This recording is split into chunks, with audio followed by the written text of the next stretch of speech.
작은 교회는 전도사님들이 새벽에 차은행을 해요. 어느 교회에 새벽 예배를 마쳤는데, 새벽 예배는 어느 교회든지 많이 나오질 않잖아요. 전도사님이 새벽 예배 나온 분들을 이렇게 집집마다 모셔다 드리게 되는데, 교인 한 분이 하시는 말씀이 차 좀 빨리 교회로 다시 돌려주세요. 빠진 게 있네요. 뭔데요? 그러니까 아이고 그거 꼭 가지고 가야 되는데 놓고 왔어요. 그래서 다시 차를 몰고 교회로 가서 그 교인을 잃어버리고 온 물건을 가지고 오라 하였더니, 그분이 가지고 오는데 새벽마다 나와서 기도하는데 노트가 있는 거예요. 노트가. 그런데 그 노트를 잃어버리고 온 거예요. 노트에는 기도 제목이 있잖아요. 기도 제목은 남들에게 말할 수 없는 여러 가지 그런 내용들이 있지 않겠어요? 그리고 기도 제목 적은 노트, 그걸 잊어버리고 와서 그걸 다시 가지러 갔었다고 그런 얘기를 하더래요. 그 얘기를 하면서 하는 말이 뭐냐면, 그 교회 새벽 예배 하는 분들이 꽤 되는데 그 자매만 새벽 예배 끝나면 강단 맨 앞자리에 나가서 기도한대요. 기도할 때는 아예 화장지를 옆에 갖다 놓고 기도 노트를 펴놓고 핸드폰 불로 비춰가면서 기도를 하는데, 기도하면서 눈물을 흘리고 콧물을 흘리고 눈물을 흘리고 콧물을 흘리고 기도 다 끝난다면은 화장지가 수북하게 쌓인다. 그러면 다 이제 차 떠날 때쯤 되면 그 화장지 수북하게 쌓인 거 다 이렇게 해서 가방에 넣고 기도 노트 접어서 가방에 넣고 이래가지고 집으로 들어가는데, 그 교인이 그 교회에서 전도를 제일 잘한다. 여러분이 알 것은 눈물 콧물을 흘리면서 하나님께 많이 기도하면 하나님께서 그 기도 다 들으시고 영혼의 열매도 잘 맺게 해주시고 복을 받게 해주시고 기도의 응답도 주시고 그렇게 살아갈 수 있도록 하나님이 인도해 주시는 거예요. 제가 그래서 그분 우리 교회 한번 보내주시라고 주일 밤 예배 때 간증 한번 세우면 좋겠다고 그랬더니 하는 말이, 그 사람은 강단에 설 수준이 안 돼요. 강단에 설 수준이 안 된대. 그래도 뭐 오래 믿어서 강단에 대해서 여유가 있고 무슨 경험이 있는 사람이 서야 하는데 그분은 그럴 정도가 아니래. 그냥 그런데 그렇게 기도하는 거예요. 노트 펴놓고 기도하고 또 화장지로 닦아가면서 또 기도하고 나중에는 다 집어 넣어서 가방에 넣고 돌아오고 그렇게 하는데, 결국은 그분을 통해서 많은 사람들이 교회를 나오게 되고 또 그분의 자녀들이나 그분의 하는 남편의 일이 다 잘 되더라고. 그런 말을 들었어요. 제가 그 말을 듣고 결론 내린 건 뭐냐면, 그분은 눈이 열린 사람이다. 눈이 열린 사람. 영적인 세계에 눈이 열리지 않고 어떻게 기도할 수 있나요? 영혼을 불쌍히 여기는 예수님의 마음이 아니고서야 눈물 콧물 흘리면서 화장지가 수북하게 쌓이도록 그런 기도할 수 있나요? 그분은 눈이 열린 사람이에요. 여러분, 우리는요 눈이 열려야 돼요. 눈이 열리기를 축원해요. 저는 천국 가신 어머님이 6을 낳았어요. 6을 낳았는데 둘은 죽고 4남매만 커서 지금 살아있어요. 근데 맨 위에는 딸이었는데 저보다 10년 위였어요. 늘 그래요. 살아계실 때. 길자라고, 길자. 근데 저보다 10년 먼저 죽고 10년 후에 제가 태어났는데, 제가 태어나고 그 다음에 태어난 동생이 하나 있었는데, 그 동생 태어났을 때 제가 기억나는 건 참 예쁘다, 예쁘다. 형제들 가운데선 제일 예쁘다 그랬어요. 근데 어느 날 그 아이가 머리가 아프다고. 이 왼쪽 머리가 아프다고. 그 머리 아픈 거 그 당시에는 뭐 1960년대니까는 어디 뭐 큰 병원 이런 것도 구하기가 어렵잖아요.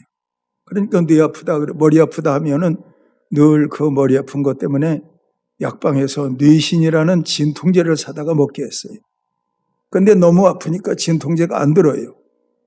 식구 중에 한 사람이 그 아이가 누워있으면 늘 머리를 눌러야 돼요. 누르면 덜 아파요. 누군가 눌러주지 않으면 안 돼요. 그러니까 그 어머니 권사님이 그때는 뭐 예수 믿을 때도 아니고 하였으니까 그걸 보더니 안타까워가지고 뭐 절에를 가니까 뭐 이름을 바꿔라 그래서 그 아이의 이름은 승철이었는데 중이 이름 바꾸라 그래서 승경이라고 이름을 바꿨는데 이름 바꿔도 눈은 안 밝아지더라. 이게 나중에 병원에 가서 알아보니까 뇌 속에서 혹이 자라고 있대요. 뇌 수술을 할 수가 없잖아요.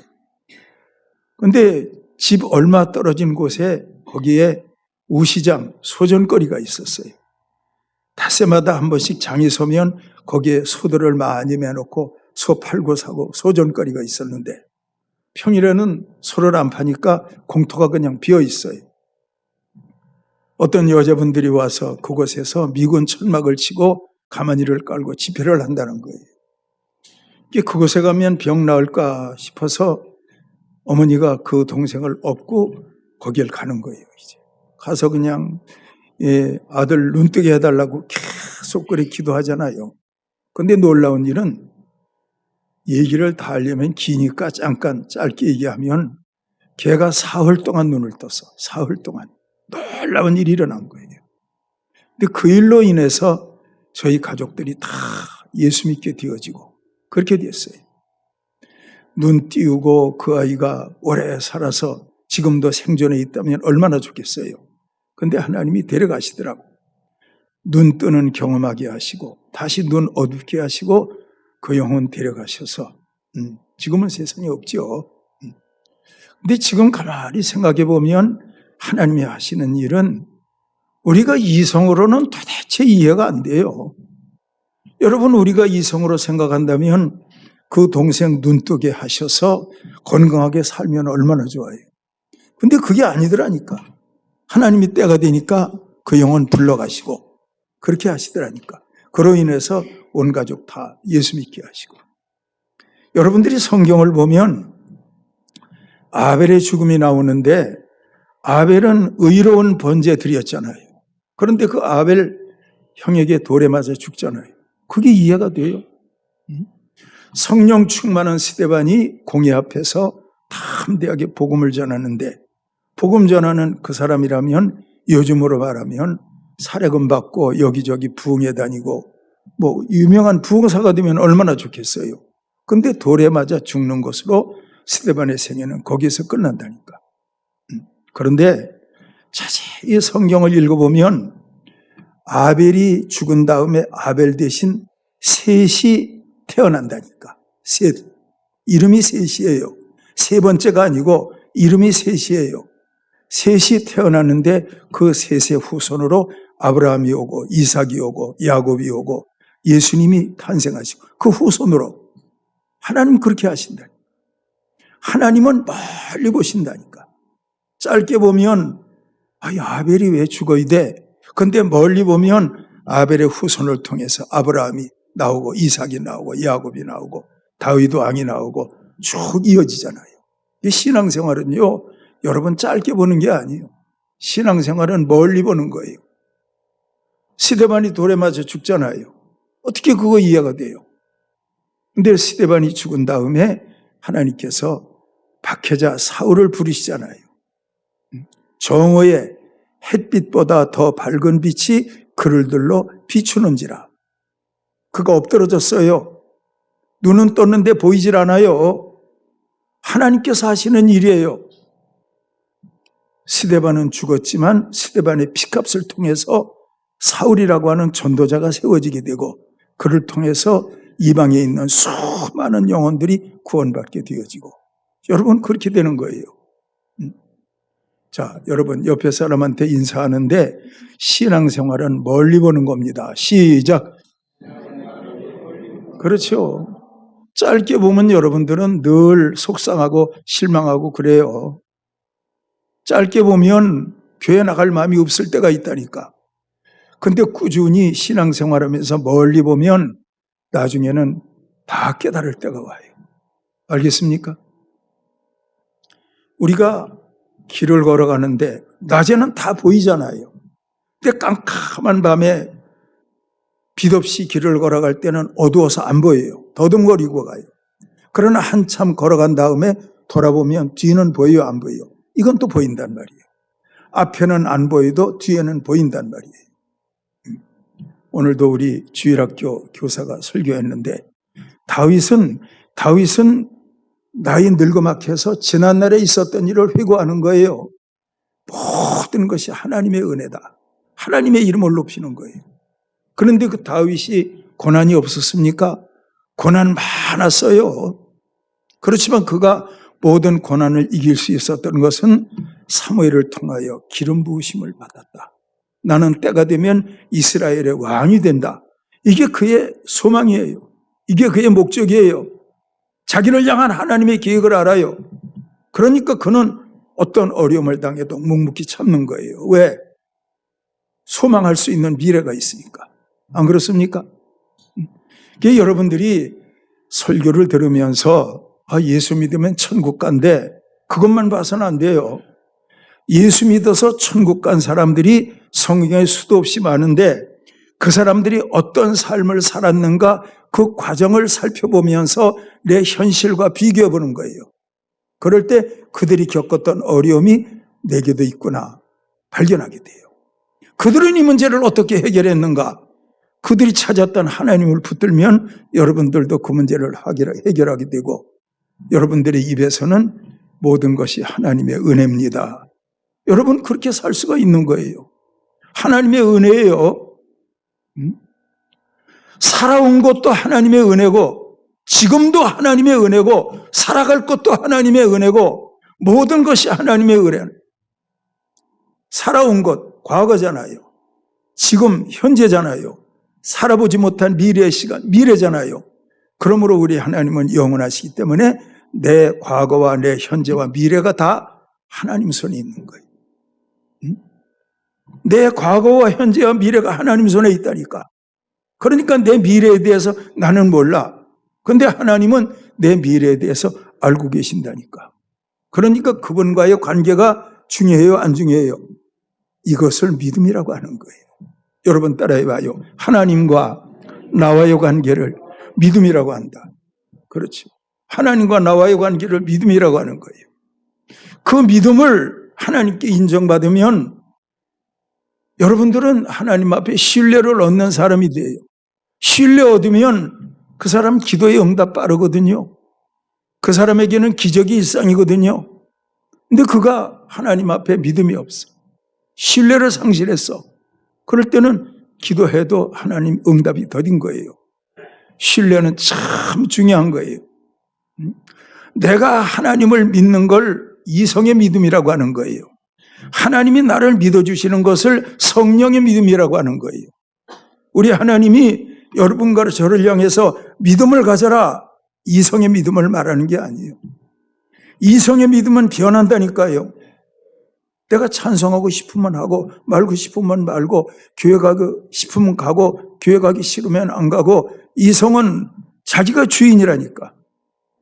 근데 그 사람의 믿음이 이성의 단계를 뛰어넘어서 성령의 믿음이 되어버리면 그 사람은 성령께 붙들려서 신앙생활하니까, 그러니까 예배 참석도 잘하고 예배를 예배답게 드리고 여러분 그렇게 살아가는 거예요. 모든 분들이 그렇게 살기를 축원해요. 그렇게 살기를 축원해요. 예. 여러분 보십시오. 사울이 햇빛보다 더 밝은 빛 충돌하면서 소경되었잖아요. 본문은 뭐라 그래요? 사도행전 9장 전체는 바울에 대한 사건으로 나와 있는데 눈은 떴으나 보지 못하더라. 눈은 떴으나 안 보여요. 기가 막히잖아요. 여러분 하루만 눈 감고 살아봐요. 얼마나 답답한가. 근데 정말 가말리엘 문화에서 율법 공부하고 바리새인 중에 바리새인이고 로마의 시민권을 가지고 있고 그의 스펙은 화려했지만 그가 소경되고 나니까 그가 뭐예요? 아무 의미 없잖아요. 소경됐다니까요. 그런데 이 박해자 사울이 소경된 것은 하나님으로 말미암아. 다시 한번 물어요. 박해자 사울을 누가 소경되게 했어요? 하나님이. 소경된 게 하나님으로 말미암아. 그러니까 답도 하나님으로 말미암아. 잊지 마세요. 우리 한번 따라해봐요. 사울이 소경된 것도 하나님으로 말미암아. 그러므로 눈 뜨는 것도 하나님으로 말미암아. 이걸 여러분들이 알아야 돼요. 아시겠지요? 자, 욥기서에 기록되어 있는 말씀을 보면 하나님과 사단이 대화하는 장면이 나와요. 하나님께서 사단에게 욥을 자랑해요. 내 종 욥을 유의하여 보았느냐? 그보다 의로운 사람이 없느니라. 하나님께서 욥을 자랑해요. 사단이 뭐라 그래요? 하나님, 욥에게는 좋은 것을 많이 주었잖아요. 자녀를 주었지요. 양떼와 소떼를 주었지요. 욥에게는 많은 걸 주어서 인생의 축복이 그의 삶의 울타리가 되었기 때문에 욥은 하나님을 사랑하는 거라고요. 그러나 욥에게 하나님이 주었던 그 좋은 것들을 다 뺏어버리면 욥도 별 볼 일 없어요. 욥도 하나님을 버릴 거예요. 욥을 신뢰하는 하나님은 그러면 너가 욥의 재산을 한번 쳐봐. 한번 쳐보라고. 그래도 욥은 안 변할 거야. 그래서 욥이 양떼가 죽고 소떼가 죽고 엄청난 환란이 온 것은 자 묻겠어요. 누구로부터? 짧게 보면 사단으로부터, 깊게 보면 누구로부터? 하나님으로부터. 자, 욥이 변하지 않아요. 다시 한번 사단이 하나님을 만나요. 하나님께서 사단에게 말씀하시기를 욥을 봤냐? 변하지 않잖아. 욥은 진짜라고. 그때 사단이 하는 말이 그의 몸을 한번 쳐보세요. 몸을 병들게 해보라고요. 그러면 정말 하나님을 버릴 거예요. 하나님께서 또 그럼 한번 시험해봐. 욥이 병들었다니까요. 병들었어요. 근데 다시 한번 물어요. 누구로 말미암아? 짧게 보면 사탄으로 말미암아. 사단이가 욥을 병들게 했으니까. 그러나 깊게 보면 하나님으로 말미암아. 그래서 여러분, 우리가 살아가면서 어떤 고난과 어려움을 당할 때 이 고난이 나로 말미암은 것인지 하나님으로 말미암은 것인지 이걸 깨달으면 여러분들이 답을 얻는 건 쉬운 거라니까. 깨달으시기를 축원합니다. 나로 말미암은 것이다. 그건 회개해야 돼요. 근데 이것이 하나님으로 말미암은 것이다. 그럴 때는 인내해요. 왜냐하면 그 기간이 끝나는 것은 하나님 손에 있기 때문인 거예요. 사울이 앞을 보지 못하는 소경이 되었어요. 하나님이 빛으로 그를 치신 거예요. 그러니까 답이 하나님께 있다니까. 아나니아가 기도하는 가운데 하나님께서 아나니아에게 나타나셔서 다메섹으로 가서 사울을 만나라. 그가 앞을 보지 못하느니라. 그의 머리에 안수하고 기도해라. 그가 눈을 뜰 것이다. 그는 내가 택한 이방인들에게 복음 전하는 이방 사도, 복음 전하는 나의 그릇이야. 말씀하시잖아요. 아나니아가 가잖아요. 순종해서. 가서 그 사울의 머리에 손을 얹고 너를 소경되게 하신 예수님께서 나를 내게 보냈다. 내게 보냈다. 그 소경되게 하신 주님께서 너로 하여금 눈을 뜨게 하신다. 성령으로 충만하게 하신다. 그랬을 때 그 순간 사울의 눈에서 비늘 같은 것이 벗어지면서 그가 눈을 뜨게 되고 다시 한번 성령으로 충만함을 입는 놀라운 역사가 일어난 거예요. 자, 저를 한번 떼봐요. 삶의 문제가 힘들고 어려워도 나로부터인가 하나님으로부터인가? 이게 중요하다니까. 나로부터 회개해야 돼. 회개해야 돼. 그런데 하나님으로부터 이거는 때를 기다려야 돼. 그러므로 여러분, 하나님은 이 사울이 앞이 보이지 않잖아요. 얼마나 답답해. 그런데 하나님은 아나니아를 통해서 눈뜨게 할 준비를 하고 계신다니까. 문제를 내신 하나님은 답도 준비하고 계신다. 우리 한번 따라해봐요. 문제를 내신 하나님은 답도 준비하고 계신다. 그걸 여러분들이 믿는다면 여러분들의 답을 찾기 위해서 엉뚱한 것을 헤매고 다니는 일은 없어야 되잖아요. 수고하고 무거운 짐진 자들아, 너희는 여러 곳으로 헤매고 다녀봐라. 하다 한다 안 되면 나를 찾아오너라. 그건 아니잖아요. 수고하고 무거운 짐진 자들아 다 내게로 오라. 내가 너희를 쉬게 하리라. 나는 마음이 온유하고 겸손하니 너희는 내 멍에를 메고 내게 배우라. 내 멍에는 쉽고 가볍다. 예수님이 마태복음 11장에서 말씀하시잖아요. 그러므로 여러분, 인생을 살아가는 데 있어서 삶의 문제가 없을 수는 없다니까. 근데 여러분들이 기도할 것은 뭐예요? 하나님, 제가 너무 힘들어서 계산이 안 된다고요. 1년 후에 내가 어떻게 될 거? 하나님, 내가 계산이 안 돼요. 하나님, 내가 몇 개월 후에 어떻게 될 거? 앞이 보이질 않아요. 그게 소경이지 뭐. 꼭 뭐 육신의 눈이 어두워져서 뭐 태양이 안 보이고 꽃이 안 보이고 무엇도 안 보이고 이것만 소경인가? 살아가면서 삶의 문제가 앞을 가리웠는데 안 보여. 아무것도. 어떻게 해결할 방법이 없어. 은행빛을 감당할 힘이 없다니까. 헤쳐나갈 길이 없다니까. 그럼에도 불구하고 하나님은 여러분과 저를 향해서 뭐라 그래요? 하나님 앞에는 답이 있지 않겠니? 아니, 그렇게 말씀하신다. 여러분, 알아들으시기를 축원합니다. 욥이 그 어려움 당할 때 욥기서 23장에서 어려움 당하는 욥은 사실 소경은 되지 않았어요. 그렇지만 욥이 어려움 당할 때 그 욥에게 앞이 안 보이잖아. 한 달 정도 지나면 재물이 돌아오고 그 다음에는 건강이 회복되고 욥에게 그런 거 없잖아요. 그거 없으니까 욥이 뭐라 그래요? 앞으로 가도 그가 아니 계시고 뒤로 가도 보이지 아니하며 왼편으로 일하시나 만날 수 없고 오른편으로 돌이키시나 배울 수가 없구나. 안 보여. 육신의 눈은 밝은데 자기 삶의 환경이 사방이 막혀서 더 이상 보이지 않는다니까. 그럼에도 불구하고 그는 뭐예요? 나의 가는 길을 오직 그가 아시나니. 그가 나를 단련하신 후에는 내가 정금같이 나으리라. 그렇게 살잖아요, 여러분. 그게 욥이 영적으로 눈이 열렸다는 걸 말해요. 눈에 보이지는 않는데 앞으로 봐도 안 보이고 좌우로 봐도 안 보이고 뒤로 봐도 안 보이는데 하나님이 일하시는 건 믿고 있단 말이에요. 그걸 가지고 믿음의 눈이라고 하는 거예요. 여러분, 그런 눈이 여러분들에게 열리기를 축원합니다. 경제 문제와 질병 문제는 여러분들이 평생 살아가면서 부딪힐 문제예요. 돈은 많이 벌었는데 열심히 몸을 걸레처럼 쓰고 돈 벌다 보니까 병이 찾아와서 그럴 수 있지. 근데 경제적으로 너무 어려워. 건강 문제나 물질 문제는 믿는 사람이라도 평생 부딪힐 문제예요. 왜? 성경에도 그런 문제가 다 나오니까. 근데 답은 하나님께 있다니까. 믿으시기를 축원합니다. 자꾸 환경 보지 말고 하나님을 바라보면 거기에 답이 있는데 안 그렇습니까? 엠마오로 가는 두 제자가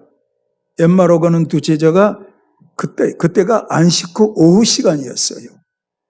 예루살렘에서 엠마오로 내려가는 그 길 두 제자가 걸어가고 있는데 제자들이 얼굴에 근심빛이 가득한 거 아시잖아요.